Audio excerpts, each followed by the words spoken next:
Hello friends, welcome to my channel. चलिए अब हम अपनी साइकोलॉजी का टेस्ट पेपर 2 उसके आगे के क्वेश्चन करेंगे। हमने पहले 15 क्वेश्चन करे थे, अब हम 16 से 30 तक के क्वेश्चन करेंगे तो हमारा पूरा एक टेस्ट पेपर पूरा हो जाएगा। ओके, चलिए लेट्स स्टार्ट।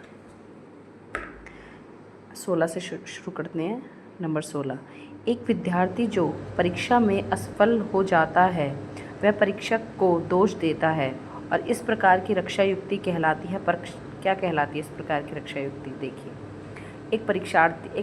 एक विद्यार्थी है जो परीक्षा देने गया है, टेस्ट या पेपर देने गया है, और वो जब उस टेस्ट या पेपर में फ़ेल हो जाता है तो उसका कारण किसको बता रहा है? जो उसका टेस्ट ले रहा है उसको बता रहा है।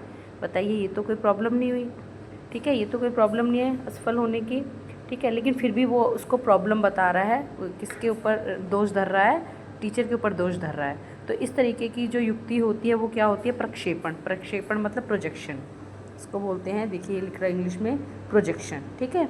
इस तरीके की जो डिफेंस मैकेनिज्म होती है उसको बोलते हैं प्रक्षेपण, जब खुद असफलता का कारण किसी और को बताए। आगे नेक्स्ट देखिए, व्यक्ति के मापन में प्रोजेक्टिव तकनीक अन्य परीक्षणों से बेहतर होती है क्योंकि। अब प्रोजेक्टिव तकनीक कैसे अन्य परीक्षणों से बेहतर होती है अब ये बताएंगे। पहले हम इसमें सारे पढ़ेंगे, उसके बाद सही आंसर बताएंगे।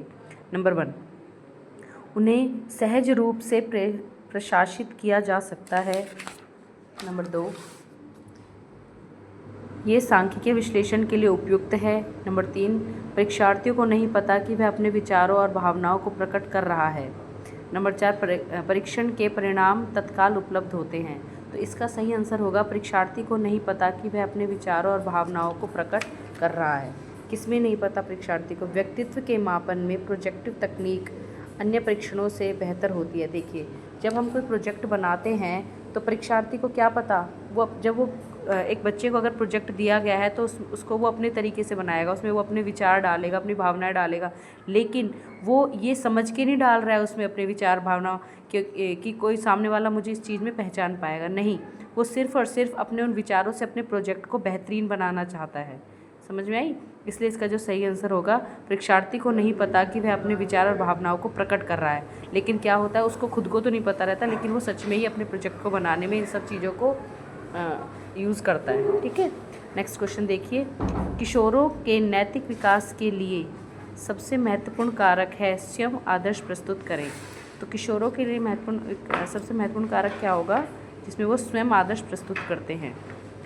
नेक्स्ट क्वेश्चन देखिए, सामाजिक रचनावाद के जनक के रूप में निम्नलिखित में से किसे जाना जाता है? तो सामाजिक रचनावाद यानी कि कंस्ट्रक्टिविज्म के जो फादर हैं वो किसको कहा जाता है? वाइगोत्स्की को कहा जाता है।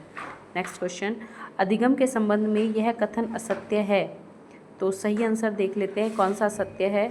कि अधिगम के द्वारा आने वाले व्यवहारिक परिवर्तन तत्कालीन होते हैं। जब हम लर्निंग करते हैं, क्या जो हमारा व्यवहार होता है वो अचानक से होता है? नहीं, गलत। तो ये बिल्कुल गलत है, इसका आंसर यही है। लेकिन सही देख लेते हैं, सही क्या होता है अधिगम के बारे में। अधिगम व्यवहार में परिवर्तन लाता है, बिल्कुल सही। अधिगम उद्देश्य सहित और लक्ष्य आधारित है, बिल्कुल सही। अधिगम जन्म से प्रारंभ होकर मरने तक जारी रहता है, बिल्कुल सही। तो ये जो 3 पॉइंट्स है ये पॉजिटिव है और इनमें एक नेगेटिव है जो 4th वाला है, ठीक है। नेक्स्ट क्वेश्चन, राधा विज्ञान शास्त्र से संबंधित प्रयोग कर रही है। अध्यापक हर 5 मिनट में एक बार प्रबलन दे रहा है। यहाँ के प्रबलन का नियम है, क्या है? नियम बताना है। निश्चित अंतराल प्रबलन नियम, निश्चित अंतराल प्रबलन नियम। नेक्स्ट क्वेश्चन, निम्नलिखित में से कौन सा शास्त्रीय अनुबंधन संबंधित नहीं है? शास्त्रीय अनुबंधन जो थ्योरी है उससे कौन सा जो कीवर्ड है जो संबंधित नहीं है? तो तत्काल पुनरावृत्ति है इसके अंदर, विलोपन है इसके अंदर, विभेदन है। ये जो शास्त्रीय अनुबंधन जो थ्योरी दी है इसके अंदर ये सारे की टर्म्स हैं, कीवर्ड हैं, ठीक है। शेपिंग इसमें कीवर्ड नहीं है, इसलिए जो शेपिंग है वो इससे संबंधित नहीं है। नेक्स्ट, निम्नलिखित का सही युग्म बनाइए। अब इसमें अधिगम लर्निंग दे रखी है और लर्निंग को किसने बनाया है, उस लर्निंग को, ठीक है, उसके प्रतिपादक कौन है ये बताया गया है। तो उद्दीपक अनुक्रिया संबंधों की रचना करी है थॉर्नडाइक ने। तो ए जाता है 3 के साथ। संकेत अधिगम बी जाता है लॉर्ड टॉलमैन के साथ। संकेत अधिगम किसने दिया है? चिन्ह अधिगम टॉलमैन ने, ठीक है। नेक्स्ट है क्षेत्र अधिगम, क्षेत्र फील्ड थ्योरी किसने दी है? कुर्ट लेविन ने, फील्ड थ्योरी दी है कुर्ट लेविन ने। अंतर्दृष्टि अधिगम मतलब कोहलर, जो कोहलर हैं जिन्होंने अंतर्दृष्टि अधिगम दिया है। तो इसका जो सही आंसर होगा थर्ड होगा, 3 4 2 1। नेक्स्ट क्वेश्चन, निम्नलिखित में से कौन सा डैनियल गोलमैन द्वारा प्रतिपादित संवेगात्मक बुद्धि का आयाम नहीं है? इसमें नहीं बताना है, ठीक है। डैनियल गोलमैन ने कौन कौन सी चीज़ें दी हैं, ठीक है, दी हैं, स्व जागरूकता दी है, स्व प्रबंधन दिया है और सामाजिक कौशल दिए हैं। तो इन्होंने जो नहीं दिया है वह स्व सामर्थ्य, उन्होंने अपने सामर्थ्य को नहीं दिया है, ठीक है, इसमें नहीं पूछा है। देखिए जो एस्टेट और सीटेट के जो क्वेश्चंस होते हैं उनमें नहीं वाले क्वेश्चंस बहुत ज़्यादा मात्रा में आते हैं, तो इस तरीके से आपको नहीं वाले क्वेश्चनों पे ध्यान देना है। प्रत्येक व्यक्ति की रुचि में परिवर्तन होता है, किस स्तर पे होता है? उम्र में वृद्धि के स्तर पर होता है। नेक्स्ट क्वेश्चन देखिए, जन्म के समय शिशु की ऊंचाई और वजन कितना होता है? जन्म के समय शिशु की जो ऊंचाई होती है वो 19 से 20 इंच होती है और उसका वजन होता है वो 2.5 kg से 3.5 kg के बीच में होता है। नेक्स्ट क्वेश्चन, जो बालक अपनी आयु के अन्य बालकों की तुलना में उनकी मासिक मंदता के कारण पढ़ाई में धीमे होते हैं उन्हें कहा जाता है पिछड़े बालक। उन्हें क्या कहा जाता है? पिछड़े बालक। नेक्स्ट क्वेश्चन, सभी प्राणी अपनी प्रजाति के गुणों के अनुरूप ही विकसित होते हैं। इस कथन में बालक के विकास का कौन सा सिद्धांत है? तो इसमें जो सही आंसर होगा समान प्रतिमान का सिद्धांत। समान प्रतिमान का सिद्धांत कैसे होगा?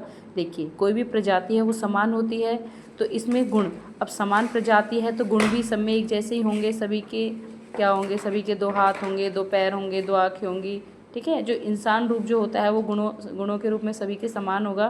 तो इस तरीके से इस ऐसे सिद्धांत को कहा जाता है समान प्रतिमान का सिद्धांत, ठीक है। नेक्स्ट क्वेश्चन आइए, निम्नलिखित में से कौन सा बिंदु जॉन डुई के दृष्टिकोण के अनुरूप नहीं है? तो इसमें हम डायरेक्ट आंसर देख लेते हैं जो नहीं है। विचार यह है कि व्यक्ति जिस सामग्री को अधिक दोहराता है उसका अर्थ जल्दी से याद कर सकेगा, ठीक है। अब ये नहीं बताया, नहीं का आंसर बताना है। अब जो है वो देखते हैं।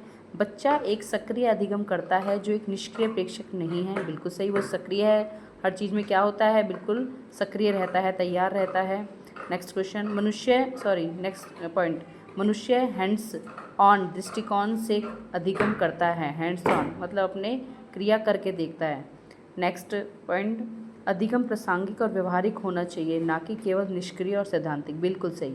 तो ये जो तीनों पॉइंट हैं ये बिल्कुल पॉजिटिव हैं और जो 4th वाला पॉइंट है वो नेगेटिव है, जो ये कहता है कि विचार यह है कि व्यक्ति जिस सामग्री को अधिक दोहराता है उसका अर्थ जल्दी से याद कर सकेगा।